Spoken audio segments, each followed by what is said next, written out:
Hi guys! Welcome back to my YouTube channel. Good morning, good afternoon, good evening sa ating lahat. Saan man tayo sulok ng mundo. Sana'y nasa mabuti tayong kalagayan at ligtas sa anuman masamang kapahamakan. At bago ang lahat, shoutout muna tayo sa founder ng Kalingap, Kuya Val Santos Matubang, Ate Edna Vlogs, Kalingap Rob, syempre kay Jack Matubang, at sa lahat ng mga sponsor na walang sawa tumulong sa mga nangangailangan, more blessing to come. At syempre, shoutout tayo dito sa aking Strikers Kalingap, Strikers team. Nandyan si Herma Galo Mix Vlog, Hayats Mix Vlog, Cell TV PH, Pixelixi, Selena Barbosa, at syempre ako. Ayan ang aking team dito sa Kalingap Strikers. At ayan ang shoutout din tayo dito kay Tita Thankful, Tita Lydia Migalabi, shoutout sa'yo.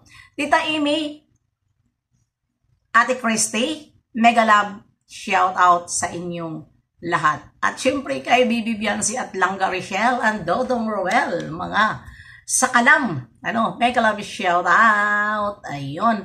Ngayon ang ating reaction video? Siyempre naman, ayan na nga sa thumbnail natin ang dalawang kasintahan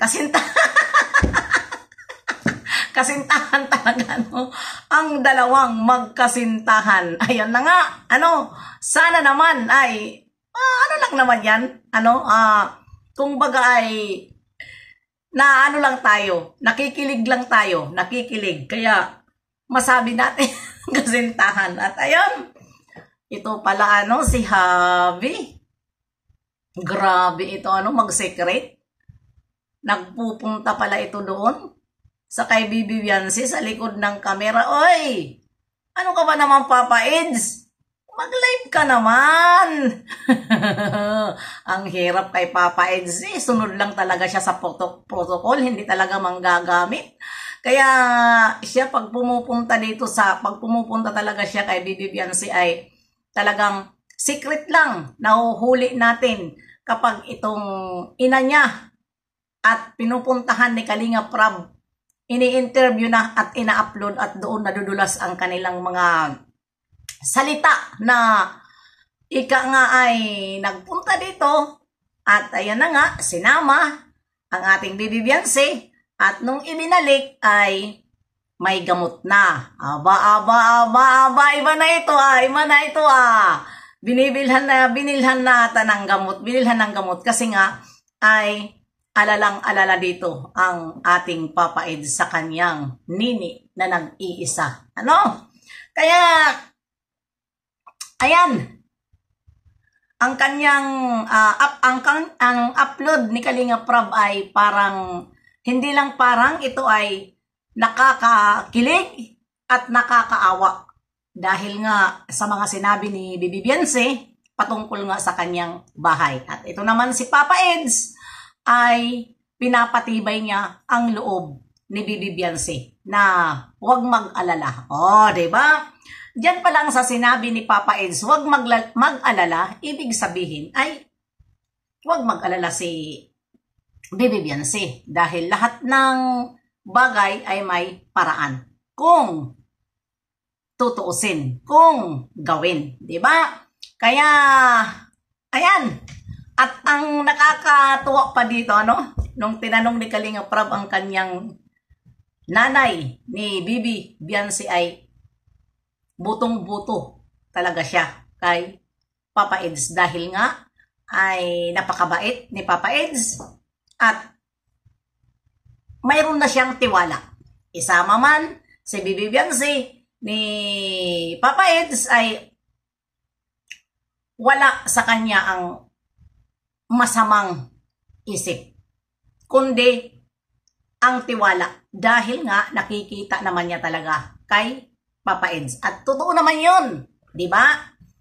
Ito talaga si Kalingap Ido, Papa Eds, ay hindi ito mapagsamantalang tao. Nakikita naman natin, di ba? Ay kapag sinabi ni Kalingap Rob na bawal, hindi niya ginagamit si Bibi Biancy kapag nag-live siya. Sariling live niya, di ba? Hindi niya dinadamay. Hindi katulad dyan sa iba na mga kapag alam na nila na magkakabyos, gagamitin nila at gagamitin sa live ang isang beneficiary na bawal naman talaga yan, bawal yan. Sa totoo lang, huwag gamitin ng isang beneficiary. Sumunod kayo sa protocol, lalong-lalo na kapag mga keyboys kayo. Tingnan nyo naman, si Kalingap Ido, ingat na ingat. Di ba? Ingat na ingat. Siya damay kay Bibi Beyonce kapag hindi utos, kapag hindi upload ni Kalingap Prab. Di ba? Napapansin natin yon kay Kalingap Ido. Kung halimbawa man, nagkikita sila, nagbibidyo ba? Si Kalingap Ido, hindi nagbibidyo. Kasi, sunod siya sa kay Kalingap Prab. At hindi lang kay Kalingap Prab, yun talaga ang binitiwan ng Kalingap na protocol. Na bawal ang beneficiary, giveaways ka man, sabihin man na may basbas, wag mong magpapaalam pa kay Kalingap Prab, sabihin okay. Hindi!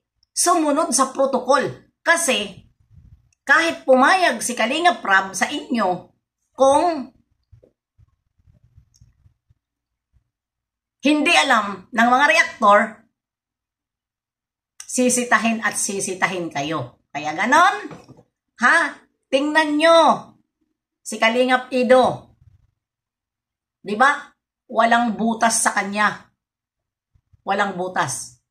Dahil, ayun na nga, mahirap pa balik-balikin natin dahil nasabi ko na. At doon sa nagsasabi na ayun na nga, walang hindi naman masyado si Kalingap Ido na dikit talaga kay Bibi Beyonce. Nakita man natin, hanggang hawak lang siya. Teka, kung meron kalagnat, hanggang kamay lang siya. Di ba? Kapag siya ang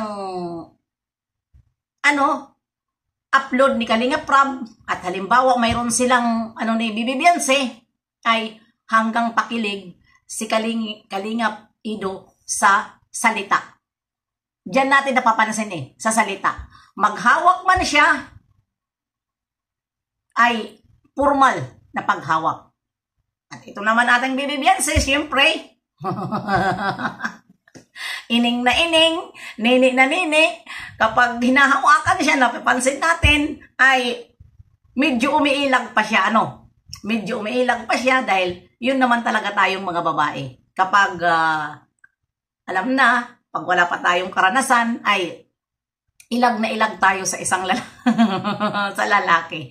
Pero pag alam na ang ay wala na yan, di ba? Ngayon ay kitang-kita ko dito sa Bibi Beyonce natin at hawakan lang siya ng ating Tutoy Ido ay na na siya, gumagano na siya, di ba?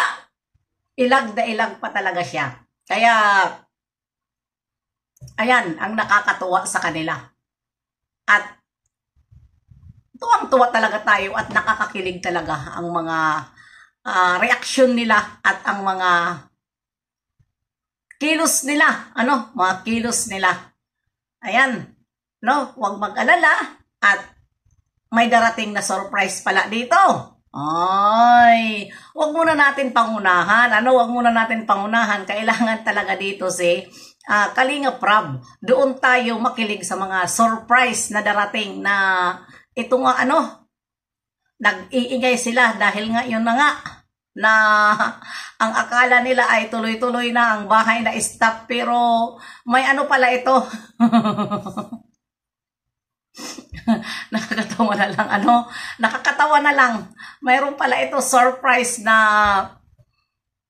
mabibigla na lang tayo. Mabibigla na lang tayo kung ano ang ginawa nila doon sa matik na kung ano yung pinag-ingayan noon na stop na sabi, ay naku po Diyos ko Lord, ayan na, hanggang dito na lang kasi baka mabanggit ko Ay, Diyos ko Lord, baka mapagalitan tayo. Bye-bye! See you next live and upload. God bless sa ating lahat. Alam mo naman, ay ako, muntik-muntikan ko na talaga sasabihin. Nangangati na itong dila ni Manat Bagsik. Di ba, nangangati na talaga. Kaya huwag kayong mag-alala ha.